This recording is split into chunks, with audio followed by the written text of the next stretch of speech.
Good afternoon, and welcome to the January 15th edition of Success by Association Live.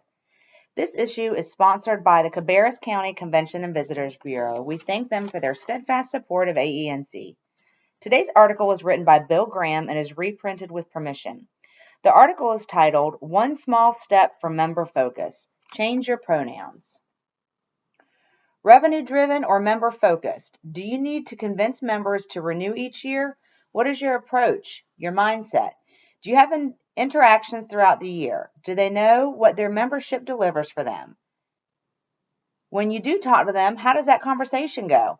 If you're like most people who are responsible for membership, you talk about what you do. You must give them the full list. Otherwise, how will they know, right? You talk about your group activities, events, networking opportunities, or sponsorships and advertising, whatever. Good to know you're busy. They don't care. Really, they don't. Revenue driven, a focus on making your members and organizations' goals. Do you ask them about their company, their year, their successes, their concerns? Do you ask them about their employees, customers, clients, patients, or guests?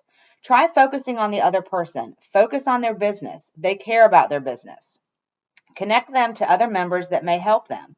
Suggest where they might find value or specific opportunities with a targeted program or event.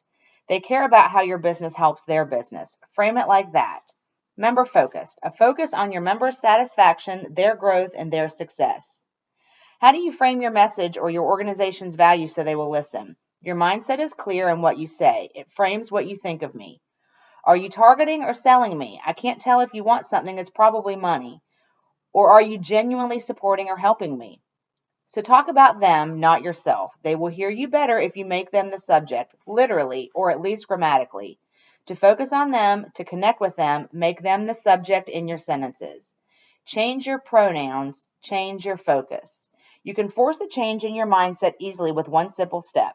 Stop using first-person pronouns. Stop making yourself the subject in your conversations. Stop saying I, we, my, or our to begin your sentences. We have great advertising possibilities. We give you opportunities to grow your business. Our programs help you communicate.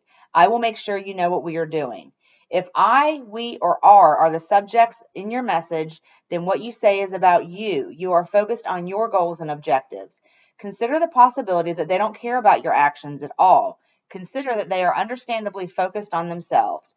Replace I, we, my, and our with you and your. Make your listener, you're the subject, the one who gets to take action. You can be sure your membership will pay for itself in value, contacts, and knowledge. You can focus your participation directly at the events and programs that will benefit your customers, your employees, and your bottom line. When you and your are the subjects in your message, then what you say is about them. You are focused on their goals and their objectives. They like that. But shouldn't I tell them who we are?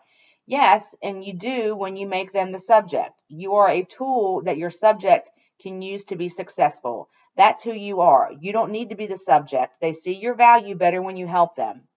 You feels wrong. Shouldn't I say we to be inclusive? Few people hear we as inclusive. We is usually heard as the royal we. It sounds like you are talking about yourself. We are going to make some changes around here. We can certainly consider your goals. We have been working hard to have a great conference for you. When you share your value or make a pitch, make your listener the subject of your story. Use you and your as the subject in your sentences. Your participation in the association's program will make a difference to your clients. Your employees will appreciate the training and certifications you will be able to provide. You can use the chamber as a tool to benefit your customers. Do you listen better if you're the subject? They do too. A friend, Joe Thomas of Impact Advantage, developed this model for sales. Associations and chambers have realized that his model also works for membership organizations. As Joe says, don't be like the little piggy that says we. Remember that this little piggy didn't stay in the market. The little piggy went crying all the way home. Use I or we is not against the law. It has likable sensory value for things that are personal, like compliments or apologies. Using you and your in conversations is a game changer.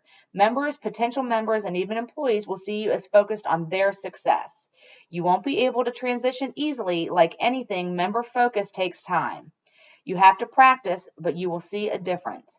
Use it in email and subject lines, in newsletters, as well as conversations. It will change the way people see your impact on their lives. Bill Graham delivers communication training, speeches, and consulting. He is the president of Graham Corporate Communications, Inc., and regularly collaborates with Joe Thomas at Impact Advantage. For information, email Bill at bill@grahamcc.com. That concludes our article. We hope you have a great day.